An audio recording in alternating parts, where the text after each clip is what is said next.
الحمد لله وكفى والصلاة والسلام على سيد الرسل وخاتم الأنبياء وعلى آله وأصحابه الذين أوفوا عهدا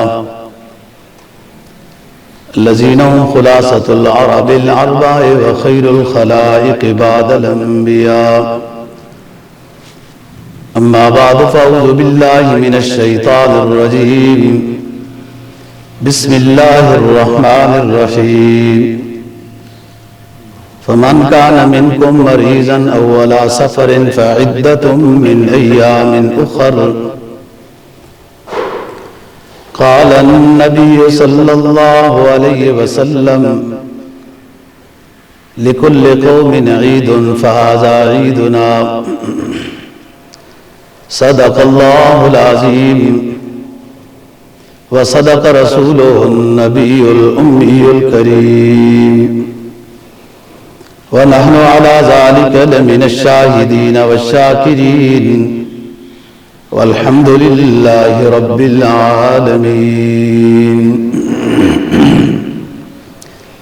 دوسرا پارہ سورہ بقرہ کی ایک آیت کریمہ کا حصہ تلاوت کیا ہے اور جناب نبی پاک صلی اللہ علیہ وسلم کا ایک فرمان تلاوت کیا ہے جس کو امام بخاری نے روایت کیا ہے. آیت کریمہ کا مفہوم یہ ہے کہ رمضان المبارک کے مہینے میں کوئی شخص بیمار ہو گیا ہو یا شرعی سفر پر گیا ہو، روزے نہ رکھ سکا ہو تو بعد میں ان روزوں کی قضا کرے. اور اگر کوئی ایسا مریض ہے کہ وہ روزوں کی قضا نہیں کر سکتا تو وَعَلَى الَّذِينَ يُطِيقُونَهُ فِدْيَةٌ طَعَامُ مِسْكِينٍ، تو وہ ہر روزے کے بدلے میں فدیہ دے گا. یہ وہ اس مریض کے لیے گنجائش ہے جو روزے قضا بھی نہ کر سکتا ہو. جو قضا کر سکتا ہے تو پورا سال ہے اس کے لیے، وہ جب بھی قضا کر لے، کوئی پابندی نہیں ہے لگاتار قضا کرنے کی. علیحدہ علیحدہ بھی ایک ایک مہینے ایک ایک ہفتے میں ایک ایک روزہ رکھتا رہے اور قضا کر لے تو قضا ہو جائے گی. جناب نبی پاک صلی اللہ علیہ وسلم کے فرمان کا مفہوم یہ ہے، آپ نے فرمایا کہ ہر قوم ہر مذہب والوں کے لیے عید ہوتی ہے، وہ اپنے طور پر اپنا وہ خوشی کا دن مناتے ہیں، لیکن ہمارے لیے یہ عید ہے کہ روزوں سے فارغ ہوئے تو شوال کا چاند نظر آئے گا تو یہاں پر عید ہے جس کو عید الفطر کہتے ہیں. فطرانہ اس پہ دیا جاتا ہے اس لیے اس کو فطر کہتے ہیں. اور پھر دوسری عید ہے جس کو عید الاضحیٰ کہتے ہیں. اضحیٰ اس کیا کا معنی ہوتا ہے قربانی کرنا، تو اس لیے اس عید کا نام بھی قربانی والی عید ہے. اسلام میں ان دو عیدوں کے علاوہ کسی تیسری عید کا کوئی تصور نہیں ہے. اليوم اکملت لکم دینکم واتممت علیکم نعمتی ورضیت لکم الاسلام دینا. یہ آیت نازل ہوئی اور اس میں تکمیل دین کا بتایا گیا ہے کہ آخری شریعت مکمل ہو چکی ہے. اس میں جو کچھ ہم نے احکام بیان کرنے تھے، بتانے تھے، حکم دینے تھے، وہ کر دیے.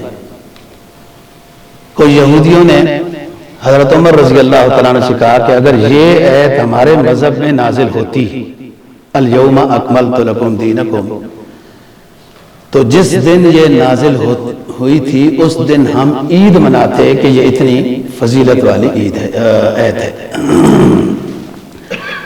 حضرت عمر رضی اللہ عنہ نے جواب دیا کہ آپ سے بہتر ہمیں معلوم ہے کہ یہ آیت کب نازل ہوئی، کس دن نازل ہوئی، کس ٹائم پہ نازل ہوئی، آپ کی اس وقت حالت کیسی تھی ہمیں سب معلوم ہے، اور ہم اس وقت سرکار کے پاس موجود تھے جب یہ آیت نازل ہوئی.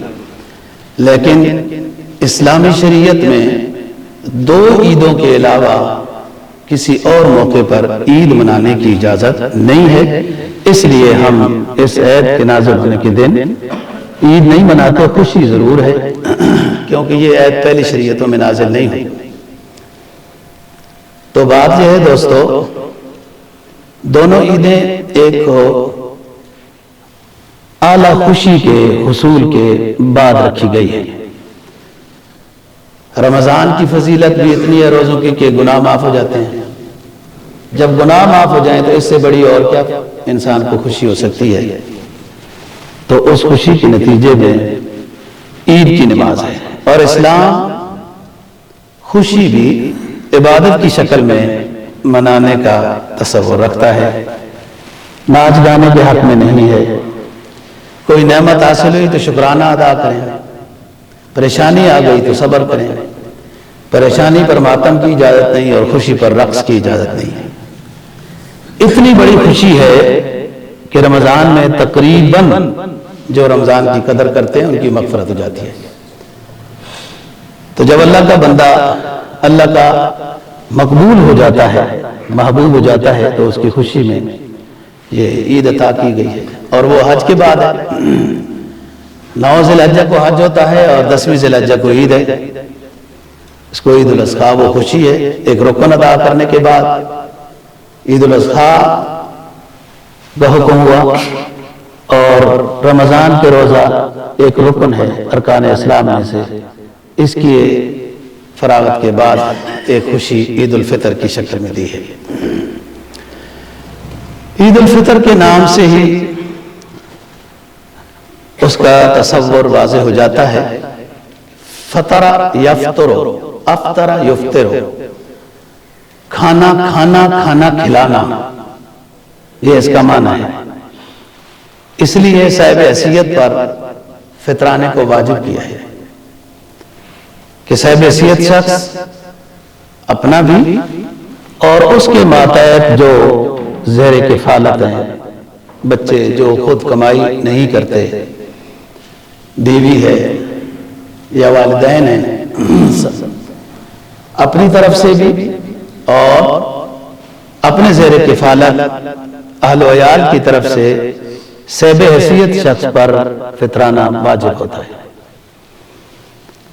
یہ تو پہلی بات ہے،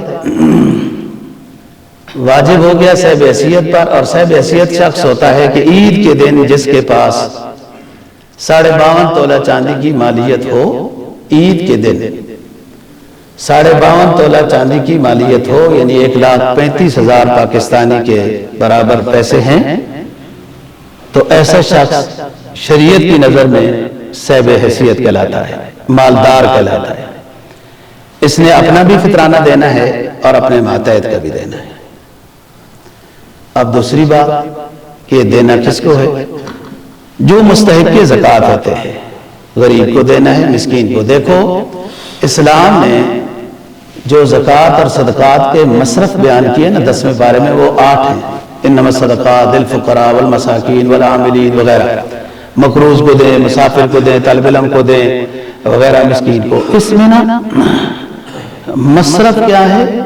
جو غریب، وہ کوئی بھی ہو سکتا ہے۔ غریب بیوہ بھی ہو سکتی ہے، غریب نابینا بھی ہو سکتا ہے، غریب لنگڑا اپاہج بھی ہو سکتا ہے، غریب مقروض ایک ساتھ صحت مند بھی ہو سکتا ہے۔ سید نہ ہو، کافر کو دینا جائز ہے۔ آپ دیکھیں نا شریعت کی خوبصورتی کہ جو مستحق ہے صدقہ زکوٰۃ اس کو دینا ہے۔ ہو سکتا ہے ایک شخص نابینا ہو، مالدار ہو، ایک شخص معذور ہو پاؤں سے لیکن مالدار ہو، ایک بیوہ ہے، بیوہ ہونا مصرف نہیں ہے، نابینا ہونا مصرف نہیں ہے، غریب ہونا مصرف ہے، وہ کوئی بھی ہو سکتا ہے۔ تو اس لیے پہلی بات تو یہ ہے کہ فطرانہ نکالنا ہے، اور اس پر سال گزرنا اس مال پر ضروری نہیں۔ عید کے دن جو شخص مالدار ہے، صاحب حیثیت ہے، اس نے اپنا بھی اور اپنے ماتحتوں کا بھی فطرانہ دینا ہے۔ دینا کس کو ہے؟ غریب کو۔ میں نے بتایا نا فطر یفطر کا معنی ہوتا ہے کھانا کھانا، افطر یفطر عید الفطر، دوسرے کو کھانا کھلانا، فطرانہ اس پر صاحب حیثیت پر واجب ہوا، آپ بھی اچھا کھانا پکائیں اور آپ کے قریب آگے پیچھے رہنے والے جو غریب ہیں ان کو بھی دیں کہ وہ بھی کھانا اچھا پکا سکیں۔ جس حدیث میں فطرانہ نکالنے کا حکم ہے کہ آدھا سا گندم، اسی حدیث کے دوسرے حصے بھی ہیں کہ جو کا 1 سا پورا ہے، کشمش کا سا پورا ہے، سا 3.5 کلو کا ہوتا ہے، اور کھجور کا سا پورا ہے، گندم کا نصف سا ہے۔ یہ ایک ہی حدیث کے 4 حصے ہیں۔ بس شروع سے ہی گندم کا ہی بتایا جاتا ہے، ادھر گندم ہی ہوتی تھی یا گندم ہی بتایا جاتا ہے، چاروں چیزیں بتانی چاہیے۔ اور ایک بات یاد رکھیں کہ ساری چیزوں کا 1 سا ہے۔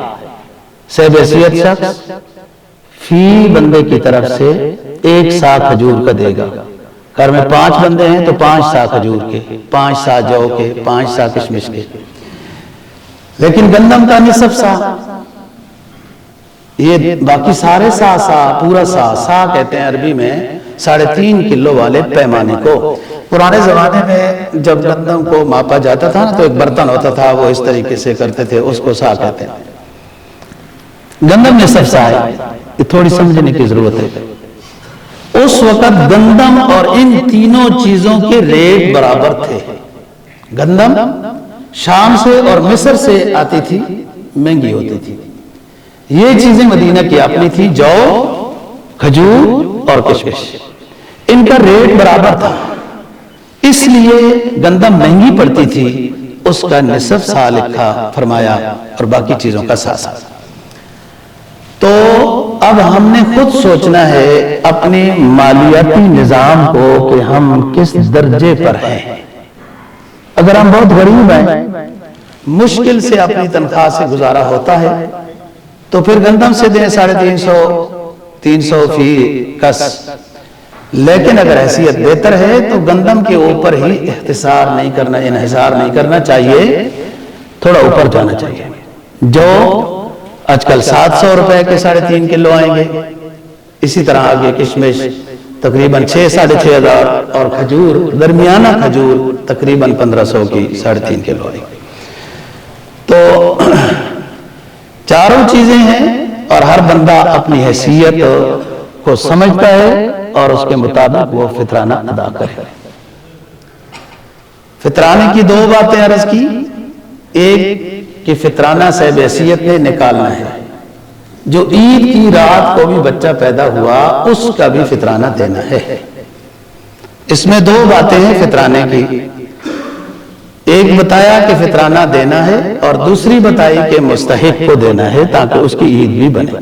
اور مستحق جتنے قرآن نے بیان کیے ان میں وجہ مشترک، علت مشترکہ ان 8 کے 8 مصرف میں وہ ایک ہی ہے کہ وہ غریب ہے۔ مقروض کا بتایا، اس کو دو۔ جو جیل میں پڑا ہے اس نے کوئی جرمانہ ادا کرنا ہے، اس کو دو۔ مسافر کو دو، طالب علم کو دو، مسکین کو دو، غریب کو دو، وغیرہ۔ ان میں وجہ مشترک، علت مشترکہ ایک ہی ہے کہ یہ غریب لوگ ہیں۔ اب ایک بندے پر 20 لاکھ روپیہ جرمانہ ہو گیا، اس سے غلطی ایسی ہوئی، جیل میں پڑا ہے، وہ نہیں ادا کر سکتا تو دیا جائے۔ اس زمانے میں غلام کے بارے میں بھی تھا کہ کسی غلام کو آزاد کرنے کے لیے بھی زکوٰۃ یا فطرانہ یا ایسی چیزیں دی جا سکتی ہیں، اب وہ نہیں ہے۔ 2 باتیں تو یہ ہیں کہ صاحب حیثیت کو فطرانہ نکالنا ہے اور دوسری چیز مستحق کو دینا ہے۔ 2 باتیں فطرانہ میں اور ہیں۔ ایک یہ کہ آپ کے روزوں کی کمزوریوں کا یہ کفارہ ہے۔ فرمایا صدقۃ الفطر طعمۃ للمساکین وطہرۃ للصیام من اللغو والرفث۔ میں نے بتایا صدقۃ الفطر میں 2 باتیں، صاحب حیثیت کو نکالنا، غریب کو دینا۔ دوسری بات غریب کو دینا، صرف نکال کے رکھ دینا کافی نہیں ہے۔ ثواب اس وقت شروع ہوتا ہے جب غریب تک وہ چیز پہنچے۔ دوسری بات کہ صدقۃ الفطر یہ روزوں کے کمی کا یہ کفارہ ہوتا ہے۔ اور دوسری بات کہ اس میں غریب کا خیال رکھا گیا ہے تاکہ صاحب حیثیت شخص زیادہ سے زیادہ فطرانہ دے. اس لیے جو عید کی رات کو بھی بچہ پیدا ہوا اس کا فطرانہ بھی اس کے والد پر کفالت کرنے والے پر واجب ہے تاکہ زیادہ فطرانہ بنے اور غریب کا فائدہ ہو. جو میں پہلے بات کہی کہ ایک ہی حدیث میں 4 باتیں ہیں. کشمش بھی ہے، جو بھی ہے، گندم بھی ہے اور کھجور بھی. اس میں غریب اور فقیر کا فائدہ سامنے رکھا گیا ہے.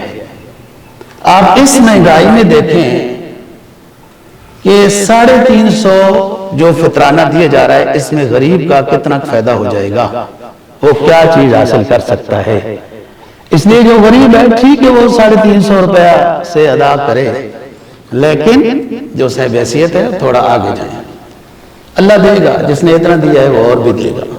کبھی بھی اللہ کے راستے میں دینے سے مال کم نہیں ہوتا، مال بڑھتا ہے.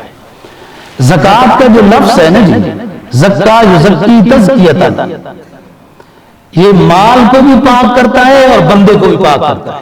زکوٰۃ جو نکالتا ہے نا جی، زکوٰۃ کا پیسہ، یہ زکوٰۃ کا پیسہ جو آپ کے پاس زکوٰۃ نکالنے کے بعد پڑا ہے نا جی، اس پیسے کی حفاظت کرے گا جو زکوٰۃ نکالی ہے اور پیسے کو پاک کرے گا. جیسے زکوٰۃ پیسے کو پاک کرتی ہے ایسے ہی اس بندے کو زکوٰۃ نکالنے والے کو بھی زکوٰۃ پاک کرتی ہے. کیوں؟ پیسہ دینا بڑا مشکل ہوتا ہے. آپ لوگوں کو تجربہ ہوگا، جب کوئی مانگے تو بندہ کتنا پیسہ دیتا ہے اس کو.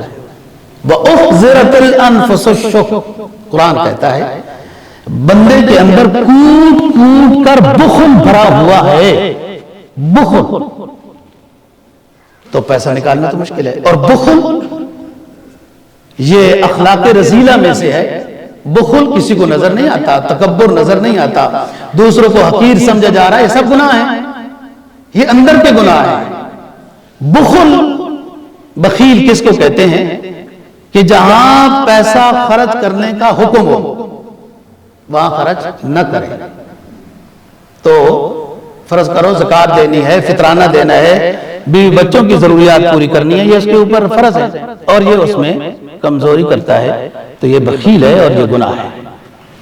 یہ نہیں بخیل کہ جو مہنگی ہوٹلوں میں جا کے تو 10-10 ہزار کا 2 بندے کھانا کھا لیں تو جو نہ کھائے تو اس کو کہو یہ تو بڑا بخیل ہے. وہ بخیل نہیں، وہ سمجھدار آدمی ہے، پیسہ ضائع نہیں کرتا. پیسہ جیب میں ہو تو اچھا ہوتا ہے. تھوڑا سا آج کل کے لحاظ سے ایمان بھی مضبوط ہوتا ہے. پیسہ ہو، پیسہ نہ ہو تو پریشانی ہو جاتی ہے.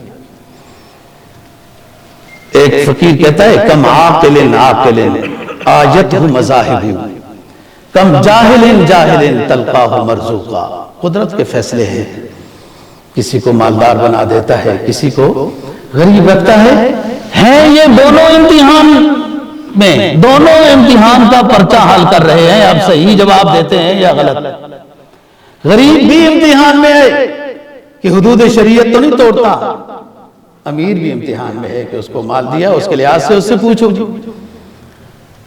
تو بات کر رہا ہوں صدقۃ الفطر کے ایک فائدہ یہ کہ طہرۃ للصیام من اللغو والرفث. ضرور انسان کمزور ہے، روزے کی حالت میں مکروہات ہو جاتے ہیں تو یہ صدقۃ الفطر وہ ان مکروہات کے ازالے کا سبب بنتا ہے. اور دوسرا طعمۃ للمساکین، مساکین کے لیے کھانے کا بھی فائدہ ہوگا.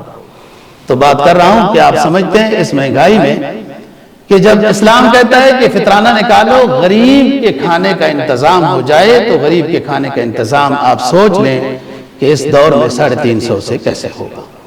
اور اگر غریب شخص ہے اس کی ویسی تنخواہ کم ہے تو ٹھیک ہے، وہ 350 میں دے، ادا ہو جائے گا. ادا اس مالدار کا بھی ہو جائے گا جو 7,000 روپے فی کس دے سکتا تھا لیکن اس نے بھی 350 دیے، ادا اس کا بھی ہو جائے گا. لیکن اس نے اپنے لیول کے لحاظ سے وہ نہیں کیا. تو میں یہ کہہ رہا ہوں کہ زکوٰۃ یا فطرانہ یہ جیسے مال کو پاک کرتی ہے زکوٰۃ، ایسے انسان کو بخل سے پاک کرتی ہے. اور بخل کس کو کہتے ہیں؟ بتا دیے تعریف کہ ضرورت کی جگہ پر خرچ نہ کرنے والے کو بخیل کہتے ہیں جب پیسہ ہے نہیں، اور یہ جب ضرورت کی جگہ پہ خرچ نہیں کرتا تو یہ بخیل کہلاتا ہے، اور انسان میں بخل بھرا خوب بھرا گیا ہے۔ تو پھر اس کی تربیت کی ضرورت ہے تاکہ پیسے کو اعتدال میں لایا جائے۔ اسلام یہ بھی نہیں کہتا کہ سارا مال اللہ کے راستے میں دے دو، اور اسلام یہ بھی نہیں کہتا کہ بالکل ہاتھ باندھ کر رکھ دو۔ فرمایا لا تجعل یدک مغلولۃ الی عنقک ولا تبسطها کل البسط فتقعد ملوما محسورا۔ بہت زیادہ بھی سخاوت نہیں کرنی کہ اپنی جیبوں کو خالی کر بیٹھو۔ ابو بکر کوئی ہوتا ہے جو مال سارا کا سارا حضور کے قدموں میں نچھاور کر دیتا ہے۔ عام مسلمان کے لیے میانہ رویہ وَلَا تَقْعُدْ يَدَكَ مَغْلُولًا، ضرورت کے وقت اپنے ہاتھ کو نہ باندھو، جہاں ضرورت ہو وہاں خرچ کرو۔ وَلَا تَبْسُطَا كُلَّ الْبَسْطِ، اور اتنا بھی نہ سخی بنو کہ پیسہ دے کر پھر پریشان بن جاؤ، پریشان ہو جاؤ، نہیں، درمیانہ روی۔ تو بخل کا علاج بھی ہے زکوٰۃ، اور یہ گناہ ہے بخیل ہونا۔ تو آدمی جب گناہ دور ہو جائے تو پاک ہو جاتا ہے، تو انسان کو بھی زکوٰۃ پاک کرتی ہے اور مال کو بھی پاک کرتی ہے۔ جو مال کے اس نے زکوٰۃ ادا کی، جس مال کی، وہ مال پاک ہو جاتا ہے، محفوظ ہو جاتا ہے۔ اور جو شخص زکوٰۃ ادا نہیں کرتا اور سارا مال اس کا 10 لاکھ 5 لاکھ پڑا ہوا ہے نا جی، اس میں وہ پیسے بھی پڑے ہیں جو اس نے زکوٰۃ نکالنی تھی، جب نہیں نکالی تو حدیث میں آتا ہے وہ زکوٰۃ والا پیسہ جو اس نے نہیں دیا وہ اس کے سارے مال کو برباد کر دے گا، ہلاک کر دے گا، جلا دے گا، ختم کر دے گا۔ مال کو نقصان نہیں ہوتا جب ایک شخص صحیح معنی میں زکوٰۃ ادا کرتا ہے، حقوق ادا کرتا ہے، اس کے مال میں برکت ہوتی ہے۔ تو ہم صدقۃ الفطر کی بات کر رہے ہیں، ایک ہی حدیث میں کئی ہے، اور بہتر یہ ہے عید کی نماز سے پہلے ادا کیا جائے۔ ہاں اللہ یہ آپ نے عید کے بعد جانا ہے گاؤں کا ہی، اور ادھر کسی غریب کو دینا ہے تو یہ تاخیر کی بھی اجازت ہے۔ تو صدقۃ الفطر انسان کے عبادات روزے میں جو کوتاہیاں ہوتی ہیں اس کے ازالے کا سبب ہے، اور طعمۃ للمساکین۔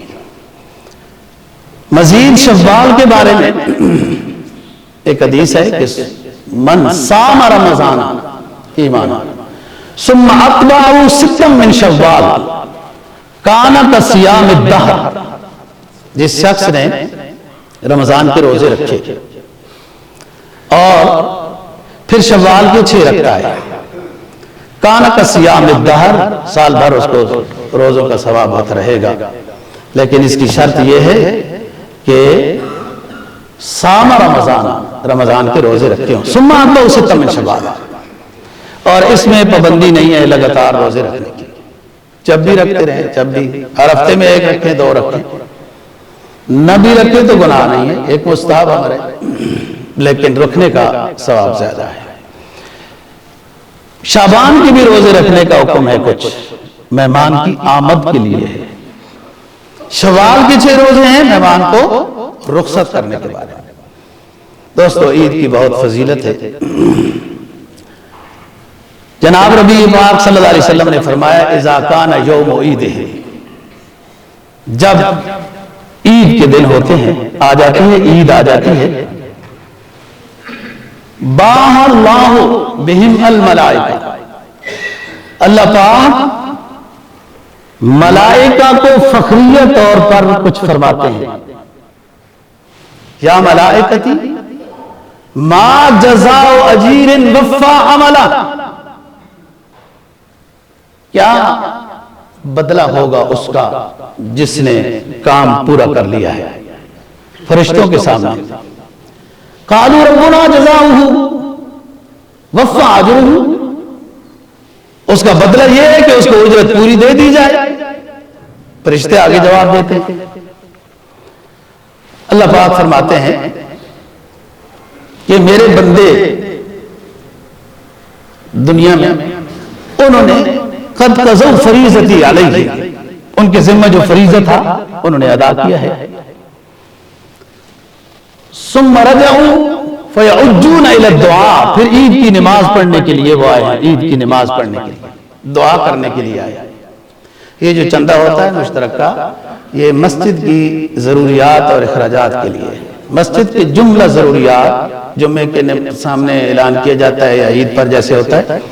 کوئی حکومت کسی قسم کا کوئی تعاون نہیں کرتی، یہ سب آپ لوگوں کے تعاون سے مسجد کے جملہ اخراجات چلتے ہیں، تو ہر بندہ اپنی پوری توفیق کے ساتھ حصہ ملائے کرے. وہ بندے رجعوا یعجون الی الدعاء، دعا کے لیے جمع ہو گئے ہیں، یعنی عید کی نماز کے لیے آ گئے ہیں. اللہ پر فرماتے ہیں کہ عزتی و جلالی و ارتفاع مکانی، مجھے میری عزت کی قسم، میری بڑھائی کی قسم، بلندی کی قسم کہ یہ جو بندے آئے ہیں دعا کے لیے، لأجیبنہم، میں ان کی دعا کو ضرور قبول کروں گا اور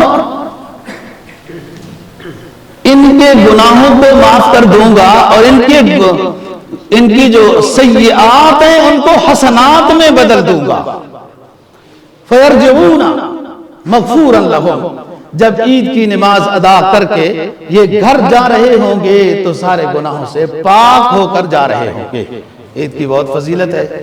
لوگ تو عید میں بھی ایسی سستی کرتے ہیں کہ ہم عید کی نماز سے فارغ ہو کر جب بیٹھے ہوتے ہیں تو کہتے ہیں عید کی نماز کتنے بجے ہے؟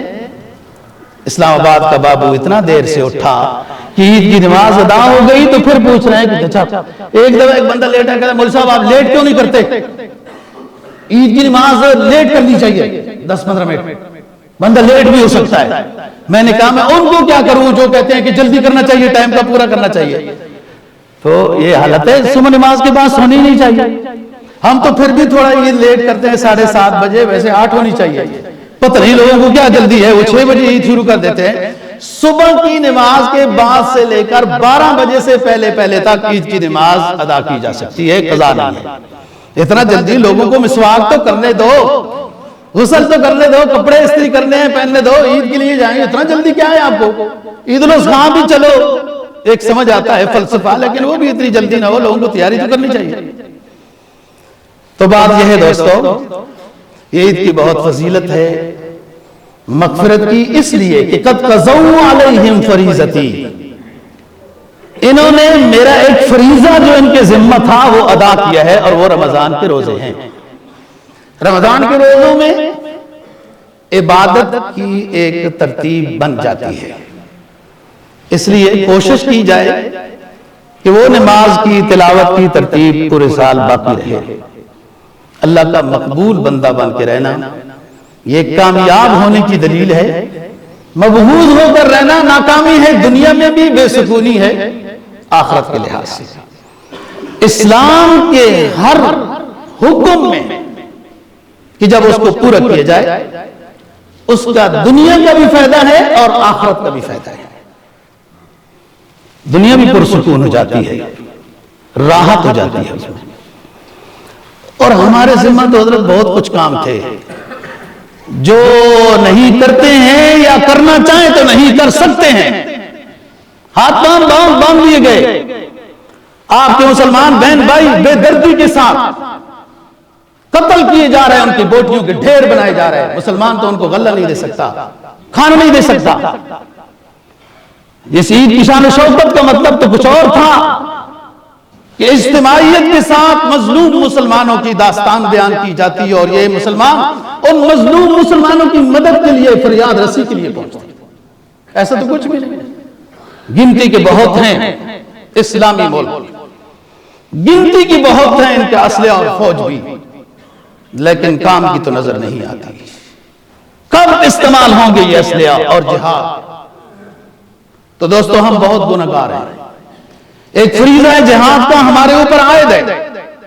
جب ہم اس فریضے کو ادا نہیں کر رہے تو اس فریضے کی عدم ادائیگی کی گناہ کی زد میں ہیں.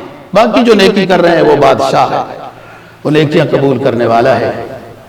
اقبال مرحوم کہتا ہے نا، شکو عید کا منکر نہیں ہوں میں، آپ کے عید کے اجتماعات کا میں منکر نہیں ہوں، نظر آتے ہیں بڑے پر رونق چہرے، عمدہ عمدہ لباسوں والے، شاندار کوالٹیوں والے نظر آتے ہیں، رش بن جاتا ہے عید پر، شکوہ عید کا میں منکر نہیں ہوں، لیکن قبول حق ہیں فقط مرد حر کی تکبیریں،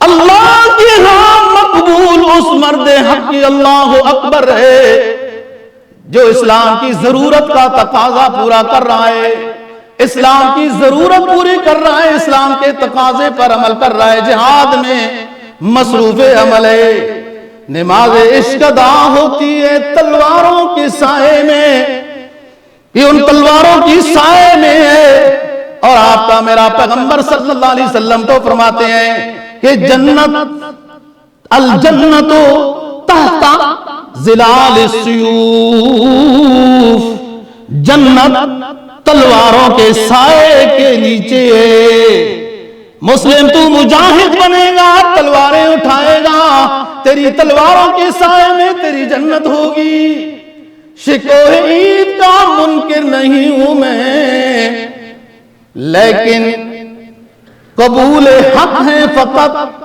مرد حر کی تکبیریں، یہ کام تھا اصل ہمارا، اور اس فریضے سے ہم سارے گنہگار، سارے ملک گنہگار ہیں۔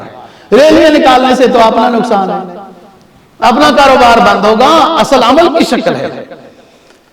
حضرت ابو ذر غفاری رضی اللہ تعالیٰ عنہ رسول پاک صلی اللہ علیہ وسلم کی خدمت میں حاضر ہوتے ہیں، عرض کرتے ہیں کہ حضور کچھ وصیت کیجئے، سبق یاد کرو گے تو عمل کی بھی توفیق ہوتی ہے، دیکھو علم ہو نا جی تو کبھی عمل کی بھی توفیق ہو جاتی ہے، جب علم نہ ہو تو عمل کیسے ہوگا؟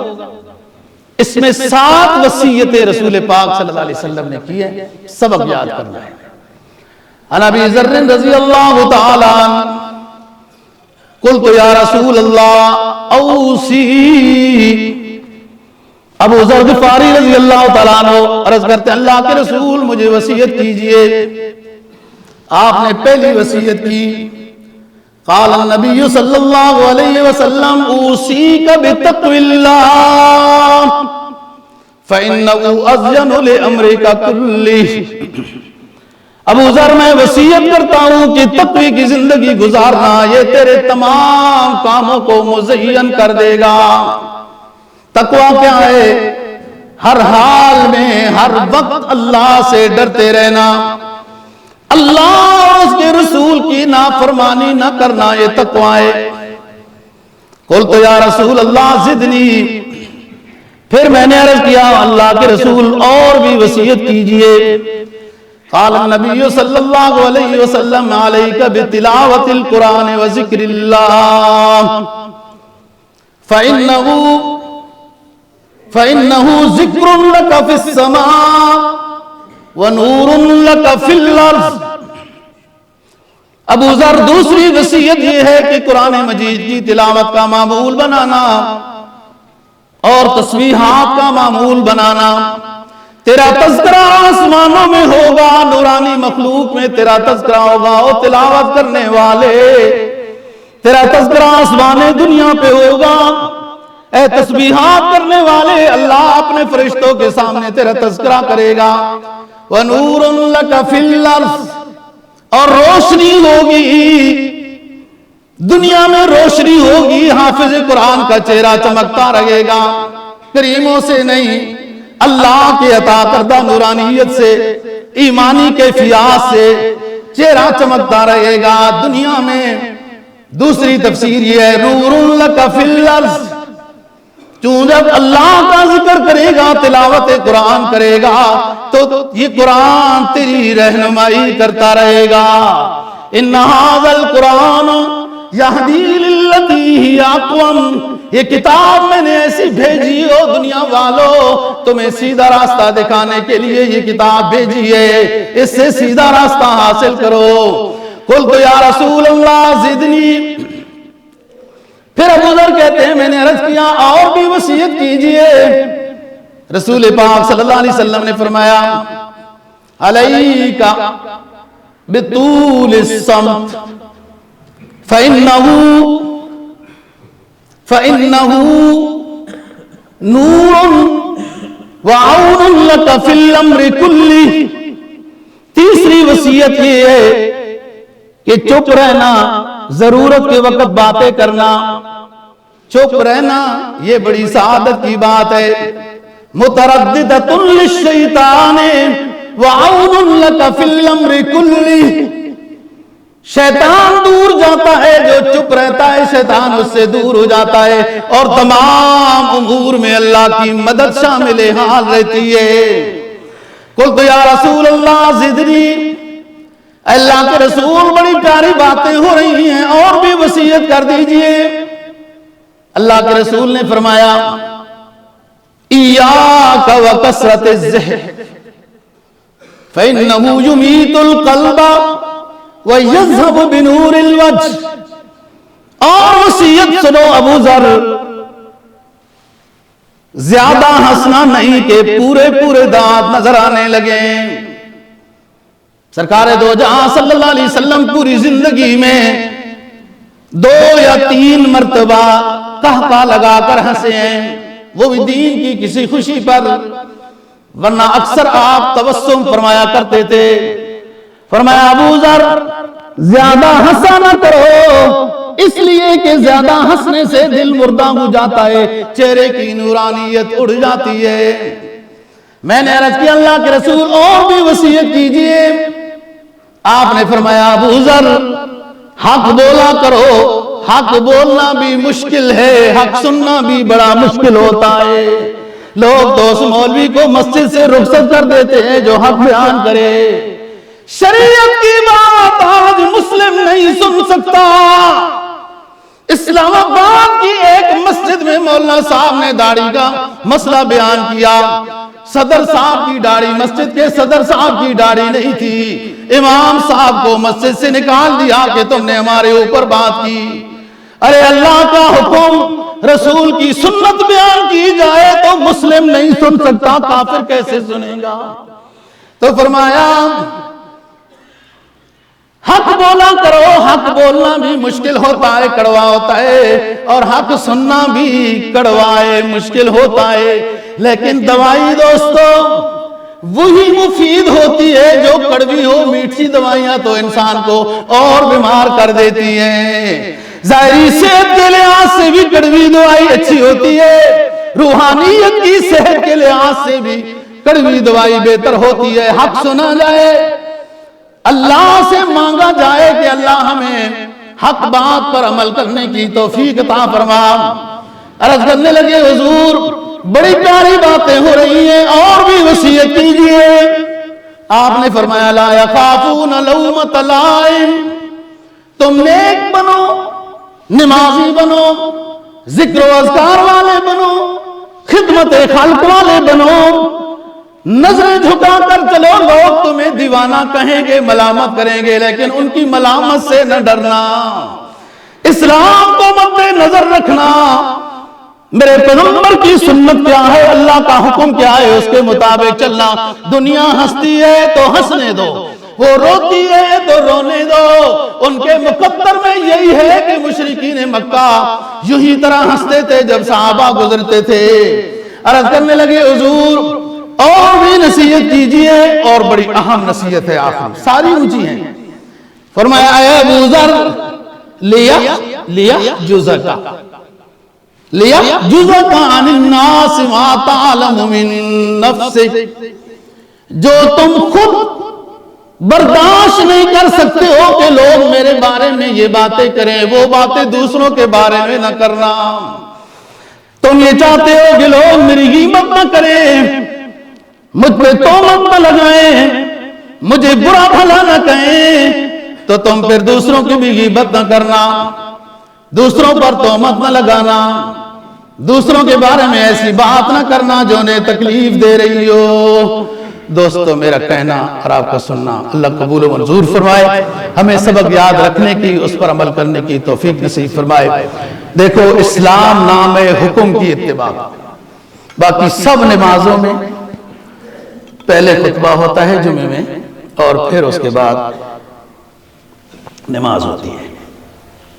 اس میں حکم ایسے ہے کہ پہلے نماز ہے اور پھر اس کے بعد خطبہ ہوگا۔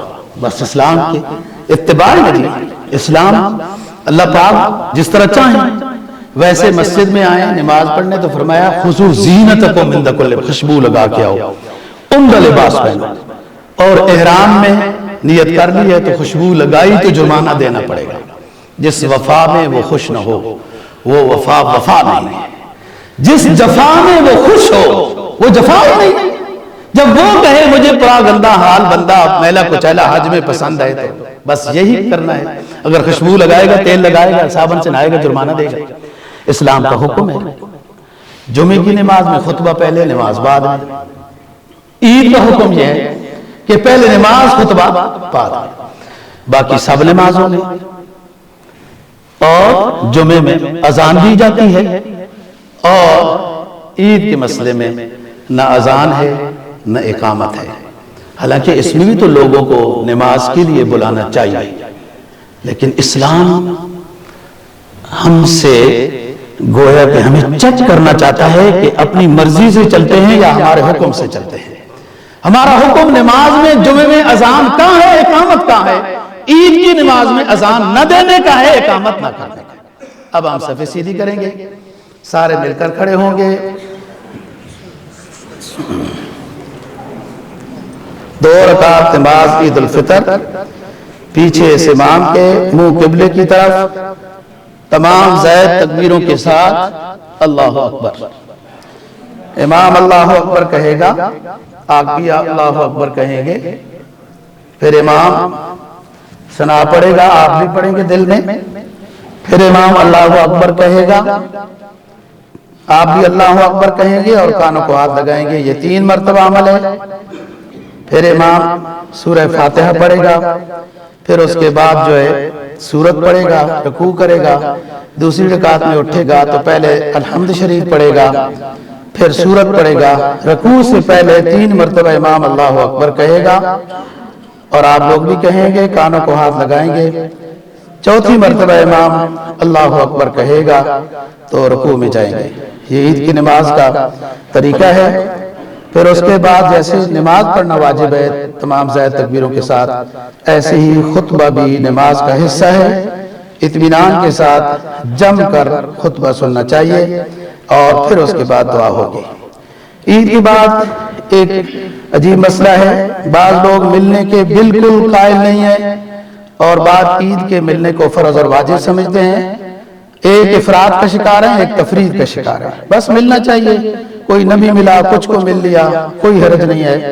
ملنے میں اور نہ ملنے میں بھی کوئی ایسی بات نہیں ہے۔ اصل صلہ رحمی ہے، رشتہ داروں کے ساتھ صلہ رحمی کریں اور ان کی غلطیوں کو معاف کریں، اپنی غلطیاں ان سے معاف کرائیں۔ عبادات بھی تبھی قبول ہوتی ہیں۔ صفیں سیدھی ہو جائیں، مل کر کھڑے ہو، اپنے موبائل فون بند کر لیجیے۔ اللہ اکبر۔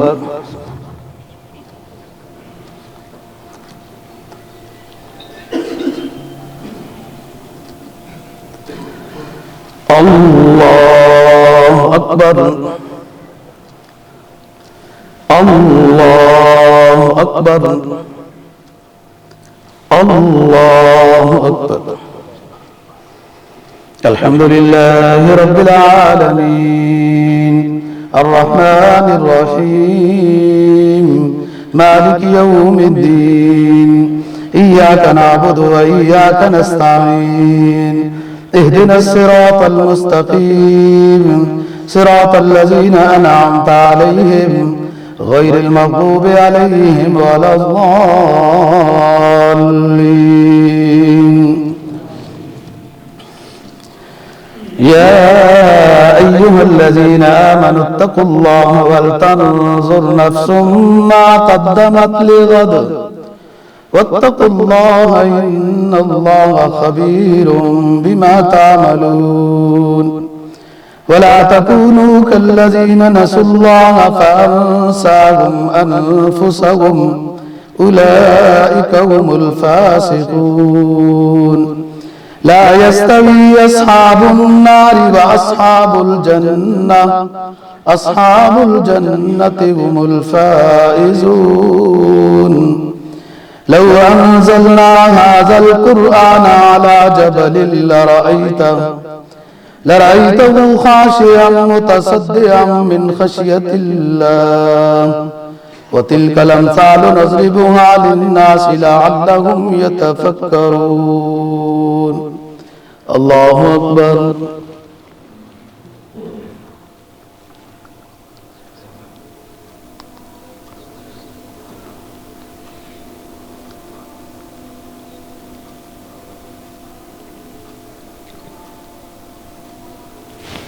سمع الله لمن حمده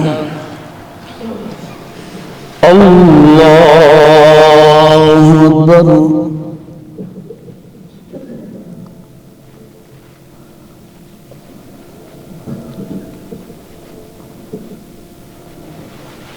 الله أكبر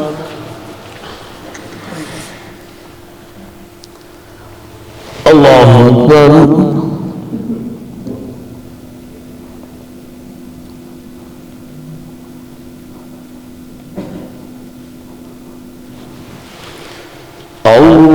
الله أكبر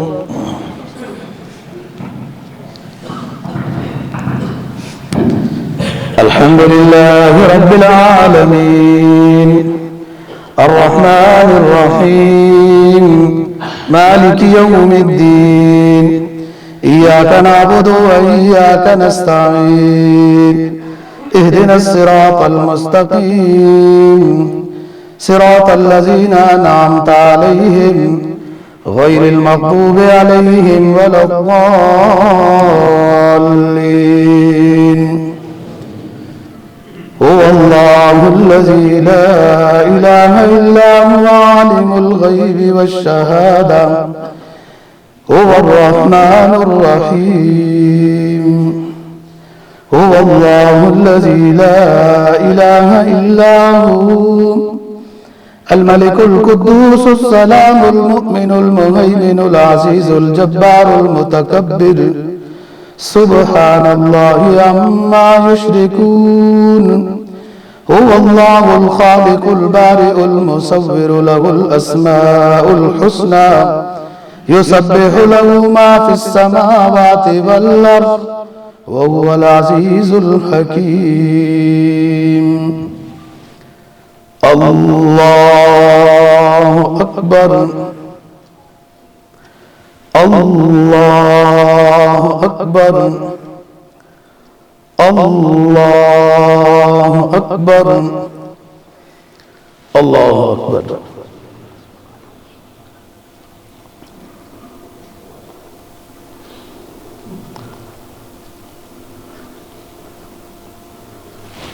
سمع الله لمن حمده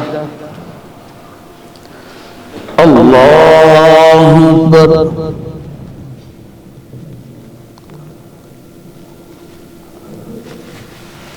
الله أكبر الله أكبر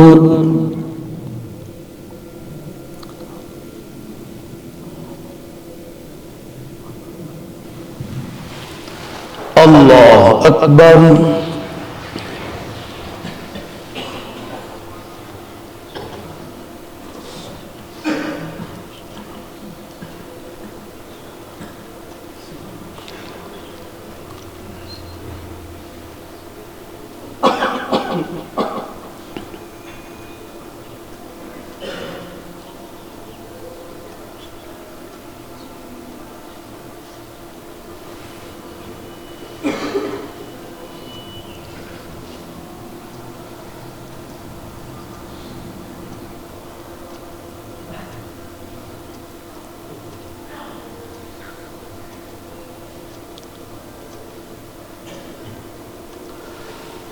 السلام علیکم ورحمۃ اللہ، السلام علیکم ورحمۃ اللہ۔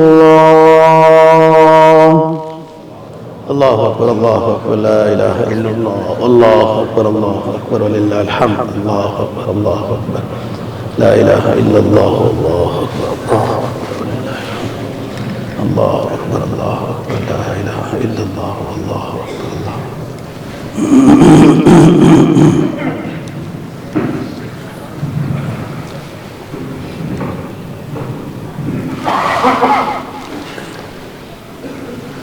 اللہ اکبر، اللہ اکبر، لا الہ الا اللہ، اللہ اکبر، اللہ اکبر وللہ الحمد، الحمد للہ الذی ہدانا لہذا وما كنا لنہتدی لولا ان ہدانا اللہ، اللہ اکبر، اللہ اکبر، لا الہ الا اللہ، واللہ اکبر، اللہ اکبر وللہ الحمد۔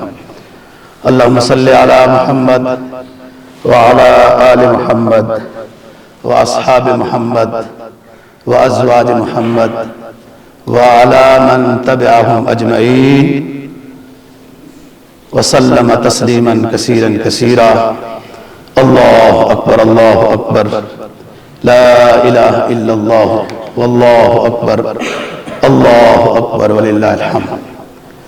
اما بعد فاعوذ باللہ من الشیطان الرجیم، بسم اللہ الرحمن الرحیم۔ فمن كان منكم مريضا أو على سفر فعدة من أيام أخر۔ اللہ اکبر، اللہ اکبر، لا الہ الا اللہ، واللہ اکبر، اللہ اکبر وللہ الحمد۔ قال النبی صلی اللہ علیہ وسلم لكل قوم عید فهذا عیدنا فیہ عوائد الاحسان۔ اللہ اکبر، اللہ اکبر، لا الہ الا اللہ، واللہ اکبر، اللہ اکبر وللہ الحمد۔ قال النبی صلی اللہ علیہ وسلم من صام رمضان ایمانا ثم اتبعه ستا من شوال كان كصيام الدهر۔ اللہ اکبر، اللہ اکبر، لا الہ الا اللہ، واللہ اکبر، اللہ اکبر وللہ الحمد۔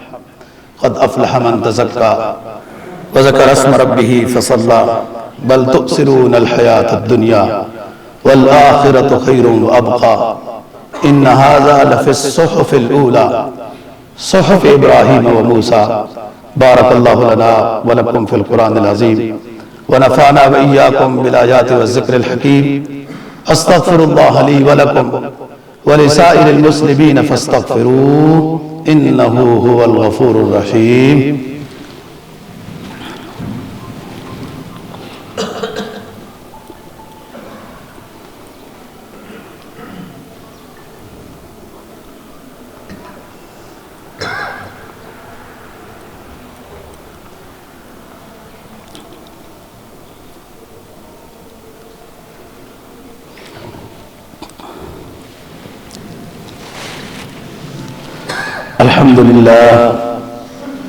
الحمد للہ نحمده ونستعینه ونستغفره ونؤمن به ونتوکل علیہ ونعوذ باللہ من شرور انفسنا ومن سیئات اعمالنا ونشهد ان لا الہ الا اللہ وحدہ لا شریک له ونشهد ان سیدنا وسندنا ومولانا محمدا عبده ورسوله وخاتم النبیین۔ اما بعد فاعوذ باللہ من الشیطان الرجیم، بسم اللہ الرحمن الرحیم۔ ان اللہ وملائکتہ یصلون علی النبی یا ایہا الذین آمنوا صلوا علیہ وسلموا تسلیما۔ اللہم صلی علی محمد بعدد من صلی وصام وصلی کذالک علی جمیع الانبیاء والمرسلین وعلی عباد اللہ الصالحین۔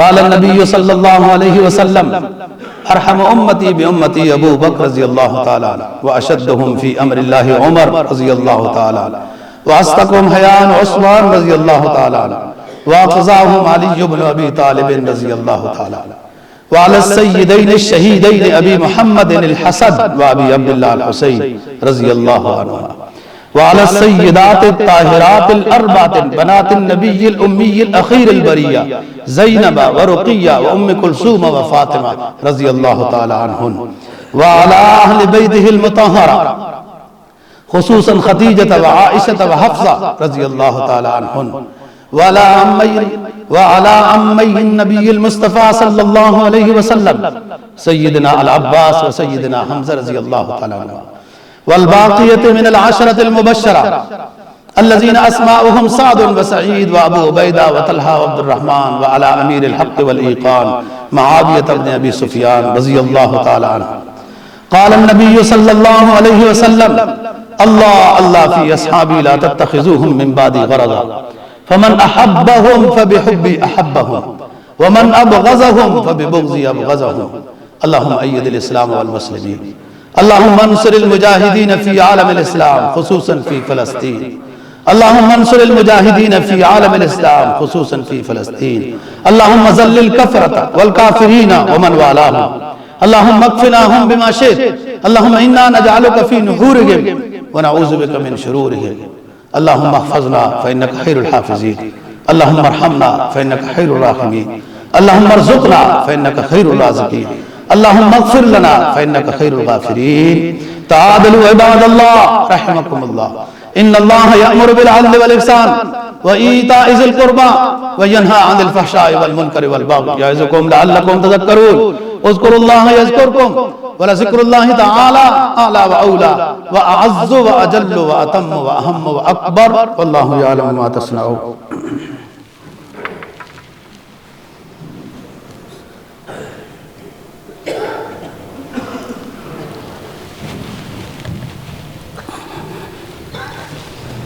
الحمد لله رب العالمين والعاقبة للمتقين والصلاة والسلام على رسول محمد وآله وصحبه أجمعين.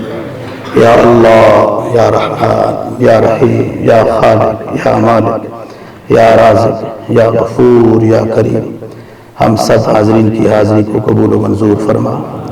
یا رب العالمین، عید کی نماز کی ادائیگی کی فضیلت یہ ہے کہ عید پڑھنے والوں کی آپ سب کی مغفرت کر دیتے ہیں. یا اللہ ہم سب کی مغفرت فرما. یا اللہ ہمارے والدین، ہمارے اساتذہ، عزیز و اقارب، تمام مسلمان جو فوت ہو چکے، جو زندہ ہیں، سب کی مغفرت فرما. یا رب العالمین یا رب العالمین، رمضان المبارک کے روزے بس اس طرح تو نہ رکھ سکے جیسے آپ کا حکم ہے. اس میں ضرور کمزوریاں ہیں، تلاوت میں کمزوریاں ہیں، ہماری عبادات میں کمزوریاں ہیں، صدقات و خیرات، عمرے، ہر چیز میں ہماری کمزوریاں ہیں. یا اللہ ہماری کمزوریوں کو معاف فرما. اپنے فضل و کرم سے ہماری روزے، نمازیں، تہجد، تراویح، ہر طرح کی عبادات، صدقہ و خیرات، زکوٰۃ قبول و منظور فرما. یا رب العالمین، عید کے بابرکت دن کی برکت سے، رمضان کے روزوں کی جو گزر گئے برکت سے، سب بیماروں کو شفا کاملہ عاجلہ مستمر نصیب فرما. یا رب العالمین، جو قرضوں میں پھنسے ہیں ان کی غیبی مدد فرما، قرضوں سے نجات نصیب فرما. یا رب العالمین یا رب العالمین یا رب العالمین، جن کی اولاد نہیں ہے ان کو نیک صالح اولاد نصیب فرما. جن کی اولاد ہے اولاد کو نیک بنا، والدین کے فرما بردار بنا. والدین کی یا اللہ جو تربیت ہے، جو باتیں ہیں، وہ اولاد کو ماننے کی توفیق اور صلاحیت نصیب فرما. یا اللہ سب کی اولادوں کو اپنے والدین کے لیے آنکھوں کی ٹھنڈک بنا. یا اللہ سب کی اولاد کو دین اور دنیا کے تمام علوم، تمام صلاحیتوں سے یا اللہ مالا مال فرما. یا رب العالمین یا رب العالمین، جن گھروں میں رشتے جوان ہیں اپنے فضل و کرم سے بہت جلد بہترین رشتوں کا انتخاب فرما. جو رشتے ہو چکے ہیں یا اللہ جن امیدوں کے ساتھ ہوئے ہیں، یا اللہ دونوں خاندانوں کی ان امیدوں کو، اس جوڑے کو پورا کرنے کی توفیق نصیب فرما. آپس میں صبر و تحمل کے ساتھ زندگی گزارنے کی توفیق نصیب فرما. شریعت سمجھنے اور اس پر عمل کی توفیق نصیب فرما. یا رب العالمین، عالم اسلام میں تقریباً آج عید ہے. یا اللہ اپنے فضل و کرم سے ان مبارک اجتماعات کی دعاؤں کو اپنے فضل سے قبول فرما. ہم اس قابل تو نہیں ہیں یا اللہ، ہم سمجھتے ہیں کہ ہم ایک فرض کے تارک ہیں یا اللہ، لیکن ہمارا کوئی بس نہیں چل رہا. ہمارے ہاتھ پاؤں باندھ دیے گئے، جہاد فلسطین میں شریک نہیں ہو سکتے. رب العالمین تو خود جانتا ہے. اپنے فضل و کرم سے، اپنے فضل و کرم سے عید کے ان اجتماعات کی دعاؤں کو خصوصاً فلسطین کے بارے میں جو ہے قبول و منظور فرما. ان مظلوموں کی مدد فرما. یا رب العالمین، جب انسانی صلاحیتیں بے بس ہو جائیں تو اس وقت آپ کی مدد و نصرت شامل حال ہوتی ہے۔ بہت مظلوم ہیں پوری دنیا میں تیرے نام لینے والے، یا اللہ بھلے وہ جہاد والے فلسطین والے ہوں یا امن کے ساتھ جو بیٹھے ہیں پاکستان والے یا کوئی اور، پوری دنیا میں یا رب العالمین حقیقی تیرے نام لینے والے بہت مظلوم ہیں، بے سر و سامانی کے عالم میں ہیں۔ یا اللہ ہماری مدد فرما، یا اللہ ہمیں صلاحیت اور جذبہ جہاد کی توفیق نصیب فرما، اور عالم اسلام کو آپس میں اتفاق و اتحاد کی دولت نصیب فرما۔ یا رب العالمین وہ مبارک دن دیکھنے کو آئے کہ جس دن مسلمانوں کے حکمران اپنے حکومت اپنے ملک کے فیصلے خود کریں، یا اللہ وہ دن دیکھنے کو نصیب فرما۔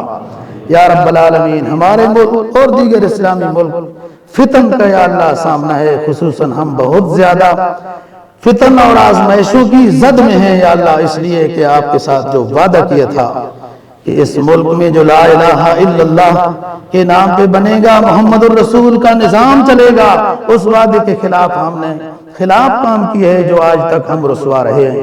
یا اللہ اس وعدے پر عمل کی توفیق نصیب فرما۔ اس پاکستان اسلامی ملک میں اسلامی نظام نافذ کرنے کی کوئی صورت نصیب فرما۔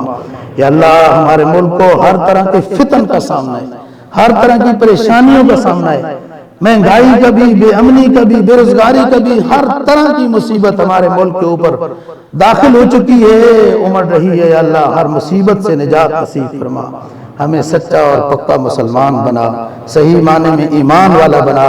یا اللہ گناہوں سے، شراب سے، رشوت سے، غیبت سے، بدکاریوں سے، لڑائی جھگڑوں سے، ان ہر طرح کی سود خوری، ان گناہوں سے یا اللہ ہمیں محفوظ فرما۔ جو مبتلا ہیں ان کو ان گناہوں سے توبہ کی توفیق نصیب فرما۔ اللہم ارنا الحق حقا وارزقنا اتباعہ وارنا الباطل باطلا وارزقنا اجتنابہ، وصلی اللہ تعالی علی خیر خلقہ محمد وآلہ وصحبہ اجمعین برحمتک یا رب۔ میری طرف سے سب نمازیوں کو عید مبارک ہو۔